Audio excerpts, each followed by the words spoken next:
Jericho, nagselos nga ba sa niyakap ni Janine sa nanalo ng 50K?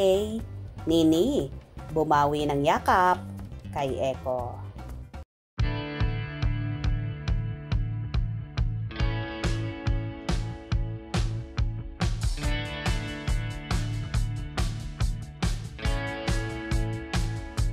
Sobrang saya nga ng naganap na Thanksgiving party kamakailan ng hit seryeng Lavender Fields, kung saan dinaluhan ng mga bigating cast, kagaya na lang ng Diamond Star na si Miss Maricel Soriano, Edo Manzano, Jody Santamaria, Janine Gutierrez, Jericho Rosales, Benj Manalo, Bernard Palanca, China Grab at marami pang iba.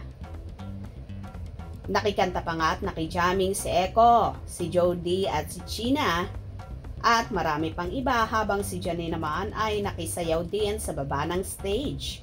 After nga ng kasayahan ay nagkaroon pa ng raffle kung saan tumataginting lang naman na 50,000 pesos ang premyo at isa nga sa kasamahan sa Lavender Fields ang nanalo, kung saan nung tinawag ito ay niyakap ng todo ni Janine ang naturang nanalo na yon. At isang lalaki nga ito, tila so close naman kay Nini ang nanalo, kaya gano'n na lang ang pagyakap ng actress dito.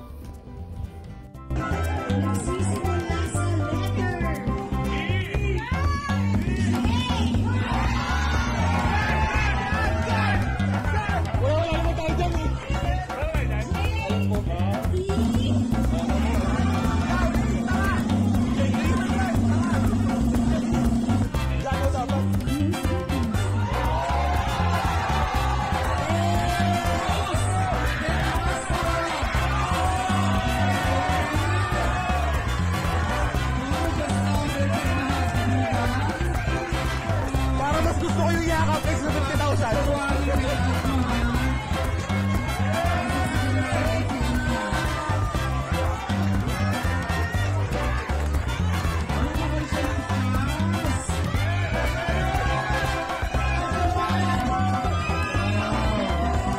Samantala, maririnig naman sa video ang sigaw ng isa na mas gusto daw ata niya ang yakap kesa 50K, kung saan kitang-kita nga kung gaano kahigpit ang yakap ng actress sa lalaking naging winner. Narito naman ang ilang komento ng mga fanay. Pahabol na saya, grabe.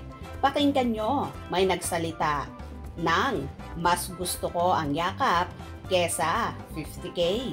Sarap ng yakap ni Janine. Parang nagselo si Eko sa yakap ni Nini, kaya niyakap niya si Eko. Sino ba yung nanalo, sis? Ang saya-saya nila. Sweet. Ekonin. Kasamahan nila yan sa Lavender Fields. Sarap ng hug ni Janine. Akala ko yayaka pa. Humarang na si Eko. Ha ha ha ha. Ekonin forever. Ewan ko ba ba't ang saya-saya ko sa kanilang dalawa. Ekonin. Cute ni Janine. Grabe, ang saya. Ang sweet nila. Ayaw ko nang mag-scroll.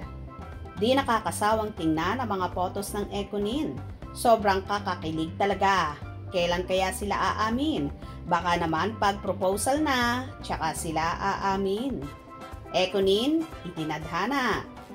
Well, ito lang naman ang ilang hanash ng kapanihan at for sure, hindi naman nagselo si Eko sa niyakap ni Janine. For sure, close lang talaga ito sa dalaga at in fairness naman, bumawi rin naman si Nini sa actor kung saan niyakap din niya agad ang magaling at gwapitong actor. Kung nagustuhan nyo ang video na ito, comment down below.